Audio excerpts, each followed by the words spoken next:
সব মানুষকে গোলামি করার জন্য বানাইছেন আমার আল্লাহ, যার দ্বারা ওয়াল্লাযিনা লাআল্লাকুম তাত্তাকুন, যার দ্বারা আমি আপনি তাকওয়ার পথ অর্জন করতে পারি, তাকওয়া অবলম্বন করতে পারি।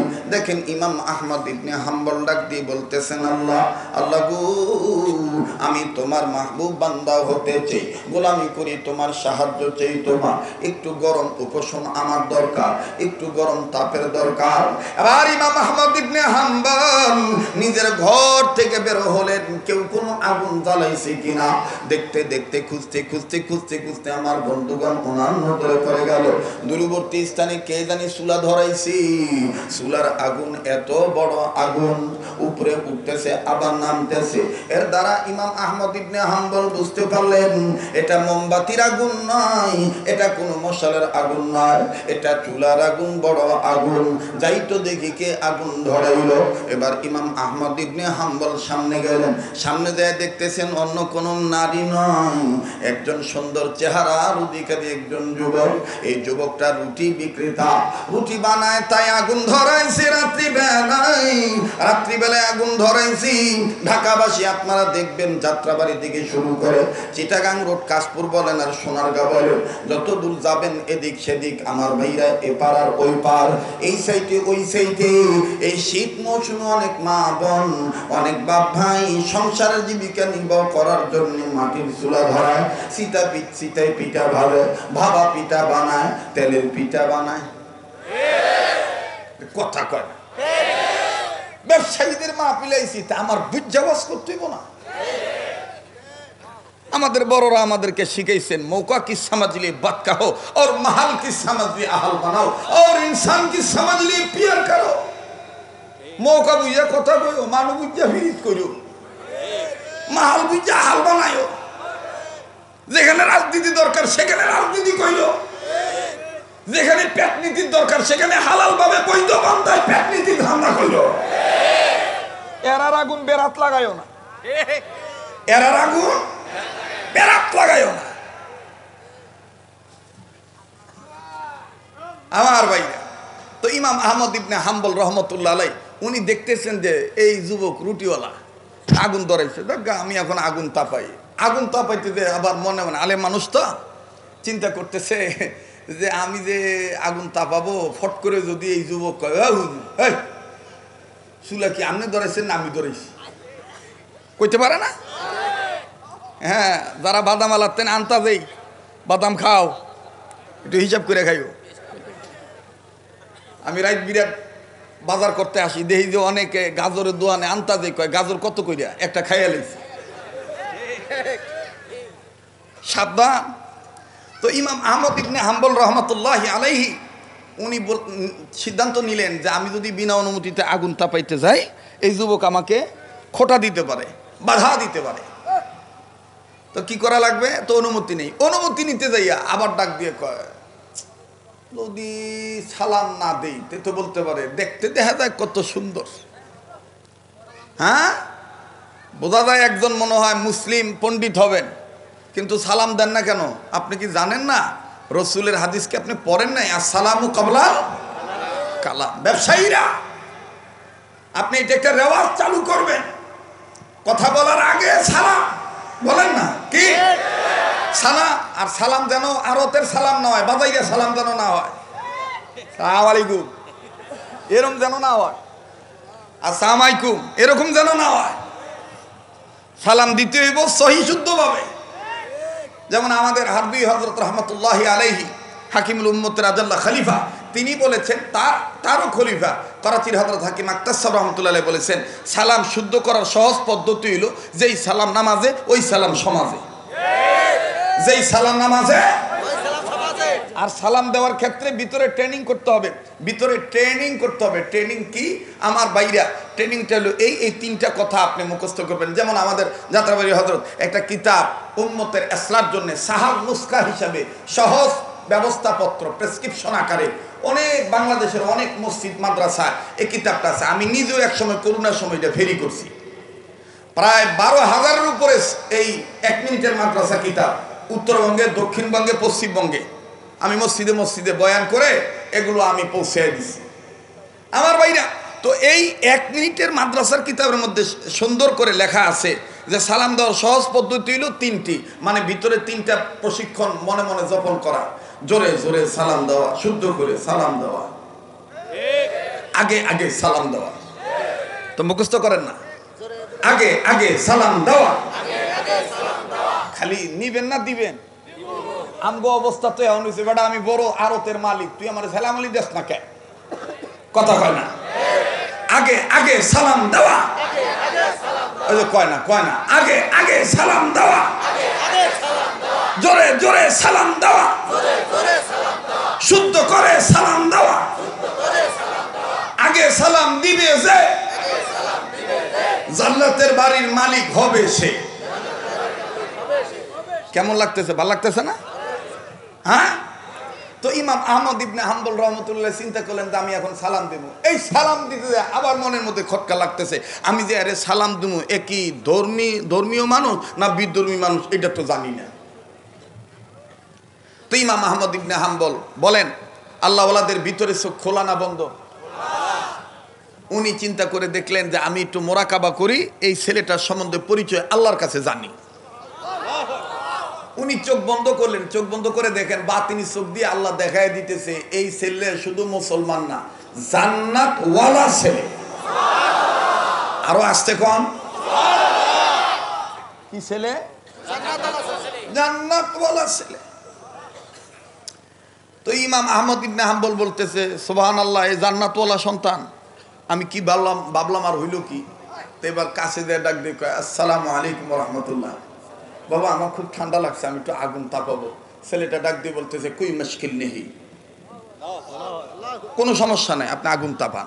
তো আগুন তাপাইতেছে, যখন মোটামুটি শরীর একটু গরম লেগে উঠছে, ইমাম আহমদ ইবনে হাম্বল বলতেছেন যে আচ্ছা এই জান্নাত ওয়ালা হইল কিভাবে, এর একটু আমি দেখি তো এর আমলটা কি। তো ইমাম আহমদ ইবনে হাম্বল নজর করে দেখে যে এই ব্যক্তিটা, এই যুবকটা রুটিওয়ালা হইতে পারে, কিন্তু অসাধারণ একজন তওবা করেনেওয়ালা ব্যক্তি। গরম পানি যখন আটার সাথে মিশায় আটার রুটির খামির বানাবেন, তখন এরকম করে সেনাইতেছেন, মরতেছেন, প্রথমে মৈথুন মন্থন করতেছেন, প্রথম কয় বিসমিল্লাহ, আর যতক্ষণ খালি মতে খালি কয়। ইমাম আহমদ ইবনে হাম্বল বলতেছে বুঝছি, আগে ছিল গুনাহগার, গুনাহ থেকে মাপ চাইতে চাইতে তওবা করতে করতে হাত কইরা ফলাইছে গফফার। ছিল কি গুনাহগার, হাত কইরা ফলাইছে কারে? গফফার। একটা ডাক দেন না, বলেন না আল্লাহ। ভাই যদি গুনাহ থেকে থাকে তাহলে বলেন না আল্লাহ। তো ইমাম আহমদ ইবনে হাম্বল বলতেছে, ডাক দিয়ে বলতেছে যুবক, আমি তোমাকে একটু কথা জিজ্ঞাসা করতাম। বলে কোই মুশকিল নেই, হ্যাঁ বলিয়ে, বলেন বলেন, কোনো সমস্যা নেই, কি বলেন। কয় যে বাবা তুমি যে আস্তাগফিরুল্লাহ আস্তাগফিরুল্লাহ সবসময় বলতেছ, দেখতেছি যখন তুমি কোনো বস্তু উপরে উঠাও তখন বলো আল্লাহু আকবার, নামানোর সময় কও সুবহানাল্লাহ, সমান জায়গায় রাখলে কও লা ইলাহা ইল্লাল্লাহ। আবার মাঝে মধ্যে দেখতেছি রবের শুকরিয়া আদায় করতেছ আলহামদুলিল্লাহ। আর বেশিরভাগ ওই দেখতেছি যত কাজ করো বেশিরভাগ সময় খালি আস্তাগফিরুল্লাহ আস্তাগফিরুল্লাহ বলো। এই আস্তাগফিরুল্লাহ বলার দ্বারা কিছু পাইছো তুমি? যুবক কয় হুজুর এটা বলেন কি, আপনার তো আমি চিনলাম না, থামেন জালটা কমাইলি। তো লাকড়ি চুলার টেনে বাইর করে ডাক দিয়ে কয় হুজুর, এই আস্তাগফিরুল্লাহ বলার দ্বারা আমি একটা পাই নাই, দুইটা পাইছি। কয়টা পায় নাই, কয়টা পাইছে? হ্যাঁ নুরুল্লাহ ভাই, সময় কয়টা বলতো? আচ্ছা একটু শুনে নিলাম আর কি। মাশাআল্লাহ মাশাআল্লাহ ভাই, না আমার একটু শুনে লইলাম আর কি, ঠিক আছে না? বোনাস আসে, এই আল্লাহর পাগল এটা কমে গো নাই, এটি সব হইল ফজলুল করিমের সাগরে। হ্যাঁ আমার ভাইরা তো ডাক দিয়ে বলতেছে যে দুইটা পাইছি, একটা পাই নাই। ইমাম আহমদ ইবনে হাম্বল বলতেছেন কি পাইছো আর কোনটা পাও নাই, কোনটা পাইছো বলো তো। ডাক দিয়ে কয় হুজুর, আস্তাগফিরুল্লাহ বেশি বেশি বলার দ্বারা, মাওলার কাছে বেশি বেশি মাপ চাওয়ার দ্বারা আমি 1 নম্বর সম্পদ হইল আমি এই জবান দিয়ে যত দোয়া করি সব দোয়া আল্লাহ কবুল করে। ইমাম আহমদ ইবনে হাম্বল বলেন সুবহানাল্লাহ, তাইলে তো তোমার জবান মুস্তাজাবুদ দাওয়ার জবান হয়ে গেছে। আর কি পাইছো বলো? ডাক দিয়ে কয়, হুজুর আর একটা সম্পদের মধ্যে প্রতি রাত ঘুমের মধ্যে স্বপ্নে দেখি জনাবে মুহাম্মদ রাসূলুল্লাহ সাল্লাল্লাহু আলাইহি সাল্লাম আমার ঘরে তাশরীফ আছে। তা ইমাম আহমদ ইবনে হাম্বল বলতেছেন, এই দুইটা পাইলে আর কিছু লাগে? যা কও তাই কবুল হইয়া যায়, নবীরে স্বপ্নের মধ্যে দেখো। তা আর কি পাও নাই, দুঃখ কি? কয় হুজুর যে দুঃখ ওইটা তো আপনারে কইলে লাভ নাই। তারপরে কও দি। কয় হুজুর একদিন নবীজির স্বপ্নের মাধ্যমে যখন পাইলাম, বাজানো আমি দেখবো এখন কার দিল নরম হয়। কান্না না আসলো কান্নার ভান ধরবে, নাকটার মধ্যে কেমন জানি আল্লাহওয়ালাদের গ্রাম পাইতেছি।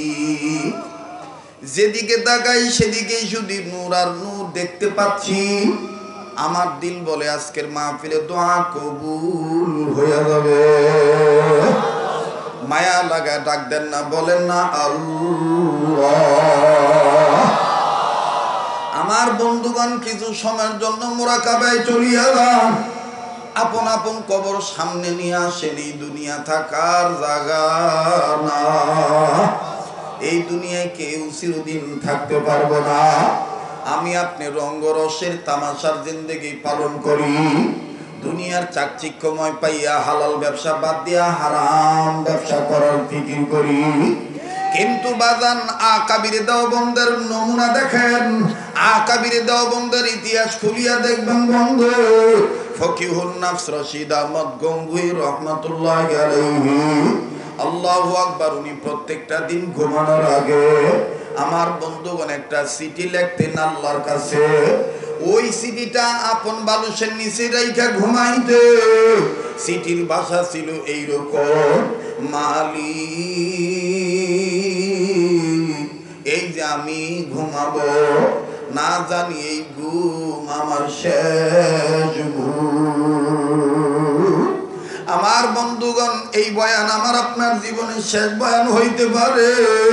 কার পিছনে জানি মালাকুল মউত দাঁড়া রইছে, কার জন্য জানি জংলার বাঁশ রেডি হয়ে গেছে, কার জন্য জানি কাপড়ে কাপড় তৈরি হয়ে গেছে, কার জন্য জানি কবর মাটি বায়না হয়ে গেছে। আমার বন্ধুগণ আমার ভাইরা, আমরা নায়েবে আমিরুল মুজাহিদিনের কম্পাউন্ডার হিসাবে, ওয়ারাসাতুল আম্বিয়াদের কম্পাউন্ডার হিসাবে আপনাদের রোগের কথা জানতেছি। ঔষধ তো দিবেন বড়রা, আমার পরে যাত্রাবাড়ি হযরতের মেয়ের জামাই কথা বলবে। আমার বন্ধুগণ বড়রা আপনাদেরকে ওষুধ দিয়েই দিবেন। আমি আপনাদের রোগের খবর জানিয়া হালকা একটু প্রসেস করে দিতেছি। এই দুনিয়া কিন্তু থাকার জায়গা না। মুসলমান বন্ধুরা, আজ আমার আপনার কান্না আসতে চায় না, আমি আপনি রবের ভয়ে কানতে পারি না। কিন্তু আমার বন্ধুগণ রশিদ আহমদ গঙ্গি রহমতুল্লাহ জীবনী খুললে পাওয়া যায় আল্লাহর ভয়ে কানতে কানতে কানতে কানতে, কবর আযাবের ভয়ে কানতে কানতে আল্লাহর বান্দার চোখ অন্ধ হয়ে গেল। মুরিদেরা ডাক দিয়ে বলে, হযরত আপনি যেইভাবে কবর আযাবের ভয়ে কানতেছেন, ও হুজুর কাঁদিয়া কাঁদিয়া নিজের চোখ অন্ধ বানাইলেন, চোখের জ্যোতি হারায় গেল। আপনি বলেন তো দেখি, কবর আযাব কোনোদিন নিজের চোখে দেখছেন নাকি? রশিদ আহমদ গঙ্গি বলে, বাবার এটা বলো কি, না দেখলে কি এমনি কান্দি? বলে, হুজুর কেমনে দেখছেন যদি একটু জানাইতে। ও বাজান প্লিজ খুব খেয়াল করবেন বাবা।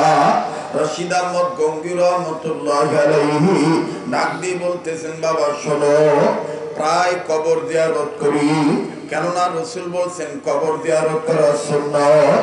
কবর জিয়ারত করার মাধ্যমে গুনাহ মাফ হইয়া যায়, মওতের কথা স্মরণ হইয়া যায়, কবরে যাওয়ার সামানা জোগাড় হইয়া যায়। এই জন্য আমি কবর জিয়ারত করি, মাঝে মধ্যে গ্যাপ দিই যেন বেদাত না হয়। একদিন আমি একটা কবরের সামনে দাঁড়াইলাম, দাঁড়াইয়া যখন মাওলার নামের সূরা কেরাত তেলাওয়াত শুরু করলাম, দোয়া দুরূদ যখন পড়তেছি, চোখ বন্ধ ছিল আমার।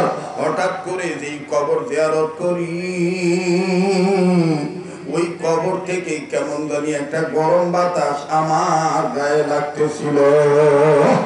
আমি আমার মাওলাকে ডাক দিয়ে বললাম, আল্লাহ, এই যে গরম বাতাস, আমার মনে হয় এটা কবরে আযাবের গরম বাতাস। এই কবরওয়ালা মনে দুনিয়ায় ভালো না, কবরে ভালো নাই, তার কবরের হালত মনে হয় ভালো না।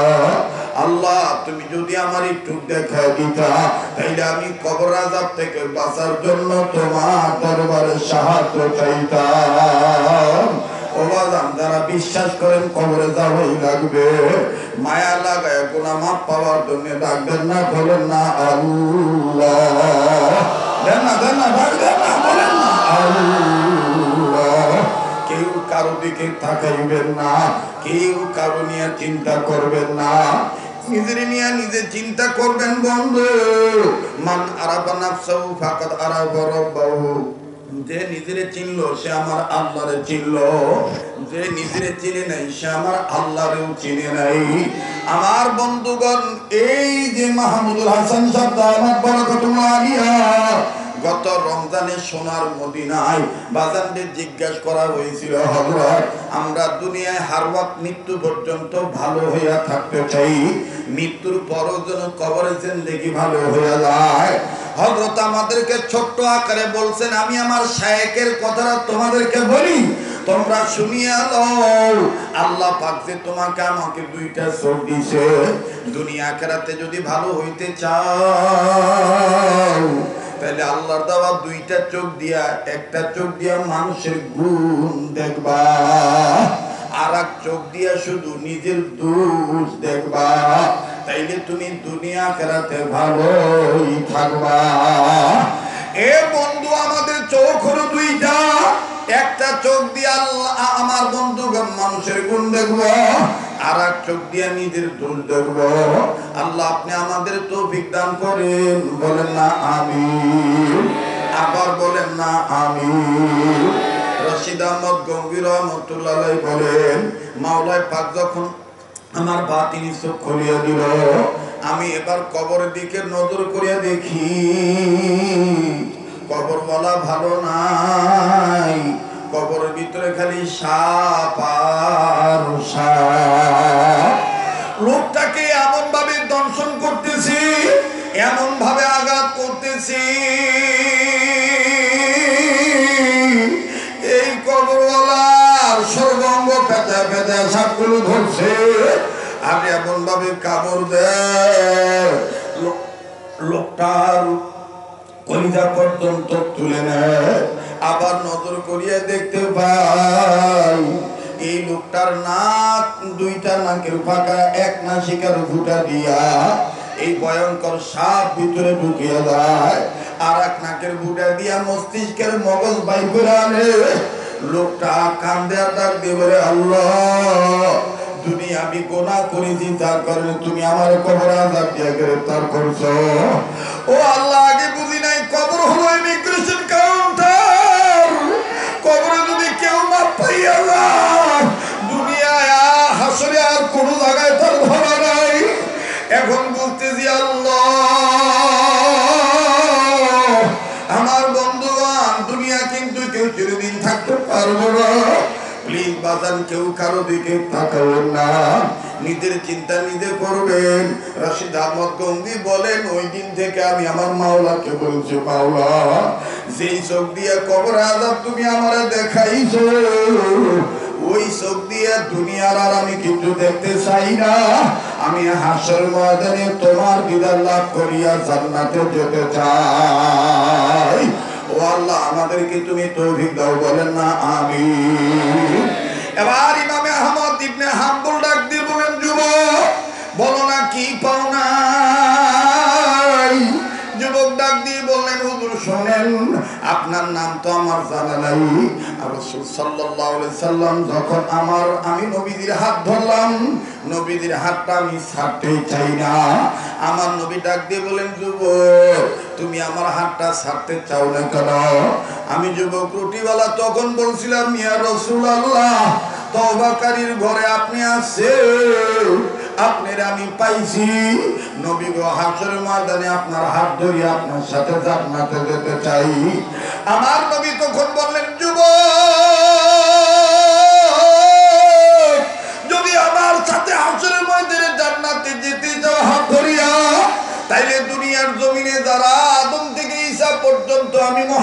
পর্যন্ত যারা আমাদের ওয়ারিস ওয়ারাসাতুল আম্বিয়া হক্কানি আলেমের হাত ধরিও। হুজুর আমি তখন নবীকে বললাম, ইয়া রাসূলুল্লাহ, একজন এরকম বুজুর্গ আলেমের নাম আপনি বলেন না। হুজুর জানেননি, স্বপ্নের মাধ্যমে আমার নবী আমার হাতটা ধরিয়া বলছে, জামানার মধ্যে যুগ শ্রেষ্ঠ হাদিস বিশারদ আমার ওয়ারিস ওয়ারাসাতুল আম্বিয়া, তার নাম হলো ইমাম আহমদ ইবনে হাম্বল। ওর হাতে হাত রাখিয়া সুন্নত মোতাবেক জিন্দেগি পার করলেই হাসরের ময়দানে আমি নবীর হাত ধরিয়া জান্নাতে যাইতে পারবা।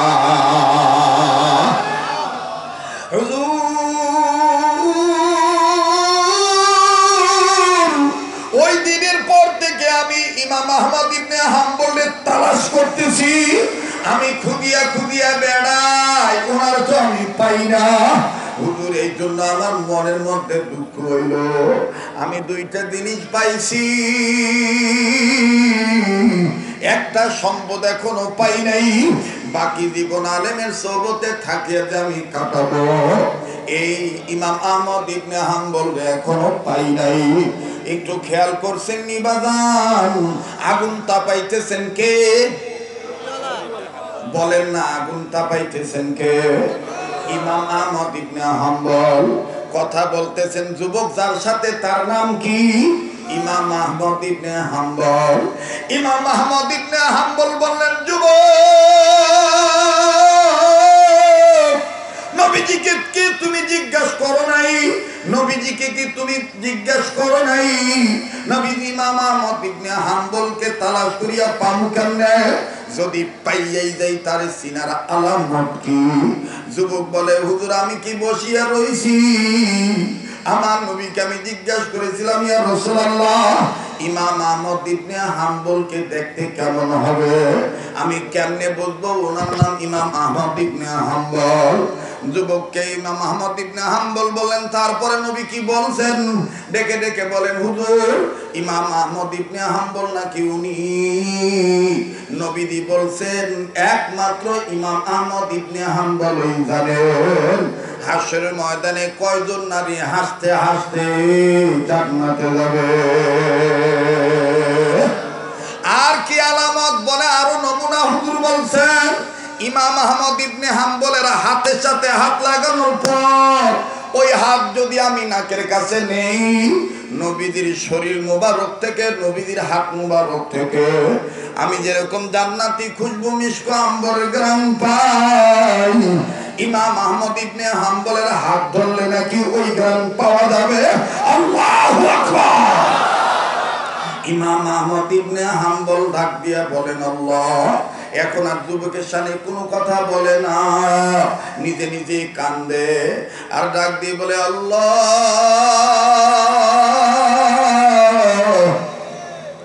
আমারে নবীজি এইরকম ভালোবাসে, আল্লাহ তুমি আমার এইভাবে কবুল করছো।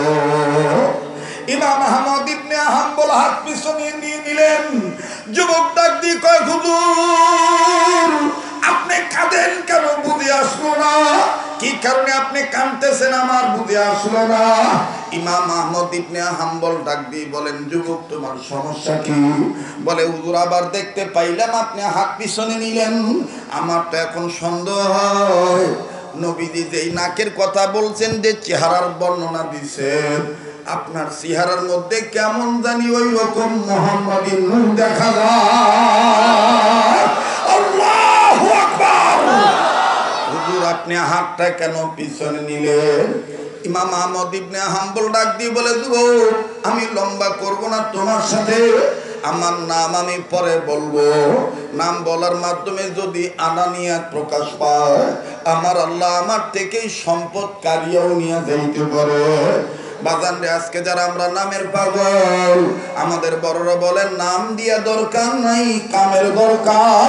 এজন্য বুজুর্গরা বলেন মশহুর হওয়ার দরকার নেই, মকবুল হও। ও আজিজ তলাবা ভাইরা, তোমাদের পায়ে হাত দিয়ে বলি, মানুষ আমাদেরকে বলে জননন্দিত, বিশ্বনন্দিত, কিন্তু আমি নিজেকে মনে করি আমি সবচাইতে নিন্দিত। আমি সবচাইতে নিন্দিত, আমি নিন্দিত হইয়াই আনন্দিত। কারণ দুনিয়ার সব মানুষ যদি আমাকে ফুলের মালা দেয়, আর আল্লাহ যদি আমারে কবরে ধরিয়া ফেলায়, তাইলে কিন্তু উপায় নাই। আর দুনিয়ার সব মানুষ যদি আমাকে চপেটাঘাত মারে, আঘাত করে, থুতু নিক্ষেপ করে, আল্লাহ যদি আমারে মাফ করিয়া দেয়, তাইলে আমার বন্ধুগণ আমার আর কোনো চিন্তা নাই। আমি গুনাহগার গো আল্লাহ, আমি গুনাহগার, দয়া করে মোদের গুনাহ মাফ করে দাও, তোমার নাম গফুর গাফফার।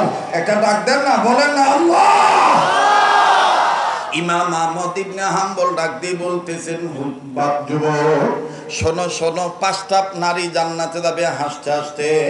নাম্বার 1 মা খাদিজা, নাম্বার 2 ফাতেমাতুজ জোহরা, নাম্বার 3 আম্মা জান আয়েশা, নাম্বার 4 আইয়ুব নবীর বিবি রহিমা, নাম্বার 5 ফেরাউনের স্ত্রী আসিয়া। যুবক ডাক দিয়ে কয়, হুজুর আর বলতে হবে না, আপনি যেইভাবে বললেন এইভাবেই নবী বলিয়া গেছেন। হুজুর আপনি ইমাম আহমদ ইবনে হাম্বল, যখনই বলে আপনি ইমাম আহমদ ইবনে হাম্বল, ইমাম আহমদ ইবনে হাম্বল খালি পিছনে যায়, হাতটা পিছনে নিয়ে রাখে। এবার ইমাম আহমদ ইবনে হাম্বলের এই পিছনে যাওয়া দেখা আমার বন্ধুগণ যুবক চুলার জাল কমাইয়া পিছন দিক দিয়ে আসিয়া আমার বন্ধুগণ হুজুরের 2টা হাত জড়ায় ধরছে। হাতে এরকম করে ধরিয়া আস্তে করে সামনে যায় হুজুরের পাও 2টা জড়ায় ধরছে। জড়ায় ধরিয়া আমার বন্ধুগণ নাক দিয়া শরীর থেকে ঘ্রাণ গ্রহণ করিয়া দেখে, আল্লাহু আকবার, আল্লাহু আকবার, ইনার গায়ে তো দেখি নবীদের ঘ্রাণ পাওয়া যায়। আল্লাহু আকবার। এটাই বাজান আল্লাহ পাক বলেছেন, ওয়ামা আতাকুমুর রাসূলু ফাখুযুহু ওয়া মা নাহাকুম আনহু ফান্তাহু। আমার রাসূল, আমার আল্লাহ বলেন, আমার রাসূল আমার পক্ষ থেকে তোমাদেরকে যেইটা ধরতে বলে সেইটা তোমরা মজবুত করে ধরো, যা ছাড়তে বলে তোমরা সেটা ছেড়ে দাও। আর নবী বলেছেন, আলমার উমা মান আহাব্বা, যার সাথে যার মহব্বত তার সাথে তার কিয়ামত। আরে বন্ধু আমার, ভাইরা, বাবারা, এই জন্য আসেন না আজকে থেকে নিয়োগ করি, আমার ব্যবসা, আমার বাণিজ্য, আমার রাজনীতি, আমার শিক্ষানীতি, আমার বন্দিনীতি, আমার সমাজনীতি সব আমি করব একজন যোগ্য হক্কানি আলেমের সহবতে থাকার মাধ্যমে, ইনশাআল্লাহ। কারা কারা তৈরি আছি, দু হাত তুলে আল্লাহকে দেখাই, নারায়ে তাকবীর। আর এইভাবে সহবত লাভ করতে গেলেই আপনি তো আল্লাহওয়ালা হইয়া যাবেন। আর আল্লাহওয়ালা হইতে গেলে 5টা কাজ আপনাকে ধারাবাহিকভাবে করা লাগবে। নাম্বার 1 সকল প্রকার ছোট বড় গুনাহ থেকে বেঁচে থাকা। নাম্বার 2 আল্লাহর হুকুম ফরজ ইবাদত। নাম্বার 3 আল্লাহর হুকুম ওয়াজিব। নাম্বার 4 নবীদের সুন্নতলা উম্মত হওয়া। নাম্বার 5 নিজের অভ্যাসকে নফল আমলের অভ্যাসে পরিণত করা। আজ আমি নামার আগে, কথা শেষ করার আগে একটা সুন্নতের দাওয়াত আমি আপনাদেরকে দিতে চাই। মুসলমান ভাইরা আমার, বন্ধুগণ, সেই সুন্নতটা হইল খানা খাওয়ার আগে পরে, এটা একটা সহজ সুন্নত। খানা খাওয়ার আগে পরে আবু দাউদ শরীফের হাদিস, টোটাল সুন্নত হলো 17টা। এর মধ্যে 4 নম্বর সুন্নত হইল খানা খাওয়ার আগে পরে 2 হাত কবজি পর্যন্ত ধৌত করা। বুঝে থাকলে বলেন না, কয় হাত? কোন পর্যন্ত? কখন কখন? খানা খাওয়ার আগে এবং পরে। ব্যবসায়ী ভাইরা আবার বলেন, কয় হাত? কোন পর্যন্ত? কখন কখন? খানা খাওয়ার আগে এবং পরে। পারবো তো ইনশাআল্লাহ? পারবো তো ইনশাআল্লাহ? তাহলে স্লোগান হয়ে যাক, সুন্নত যেখানে উম্মত সেখানে। কথা বলেন ঠিক কিনা? সুন্নত আছে যেখানে, উম্মত আছে। নারায়ে তাকবীর। আজকের আলোচ্য বিষয়বস্তু থেকে আমরা কয়েকটা শিক্ষা গ্রহণের সবক পাইলাম। নাম্বার 1, চোখ কয়টা? 1 চোখ দিয়ে সকল মানুষের গুণ দেখব, আর 1 চোখ দিয়ে নিজের দোষ দেখব আমার ভাইরা। নাম্বার 2, আল্লাহ হতে গেলে কয়টা কাজ করতে হবে? 5টা কাজ। নাম্বার 1 সকল প্রকার গুনাহ থেকে বেঁচে থাকা। নাম্বার 2 আল্লাহর হুকুম ফরজ ইবাদত ঠিক মতন আদায় করা। নাম্বার 3 আল্লাহর ওয়াজিব আল্লাহর হুকুম ওয়াজিব ঠিক মতন আদায় করা। নাম্বার 4 সুন্নতুল্লাহ উম্মত হওয়া। নাম্বার 5 নিজের অভ্যাসকে নফল আমলের অভ্যাসে পরিণত করা। সুবহানাল্লাহ। 3 নাম্বার সবক হইল আমার বন্ধুগণ, আমার ভাই